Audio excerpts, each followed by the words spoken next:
এখন আমি আদনানের বালিশটা এখানে কেন, আমি অন্য জায়গায় রেখে দিই। এ ভাই আমার কোন কি অ্যাবিলিটি চলে আসবে? আমি তো হাত দিয়েছি শুধু, এরপর চলে গেছে কোথায়? আচ্ছা ঠিক আছে, আমি আরেকটা বালিশ নিয়ে এসি।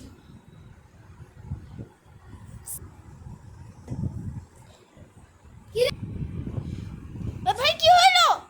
উধাও হয়ে গেল। দাঁড়া আমি চেক করি তো। আমি এটা ধরি। ও ভাই উধাও হয়ে গেছে। ঠিক আছে, দেখেন আরেকটা বালিশ, ওটাতেও আমি শুয়ে যাই। ও মা, এটা কেন উধাও হচ্ছে না? এটা কেন উধাও হচ্ছে না? এটা কেন উদা হচ্ছে না আমি বুঝি না। না ভাই, কেন উদা হচ্ছে না? মনে হয় শেষ হয়ে গেছে। আসসালামু আলাইকুম গাইস।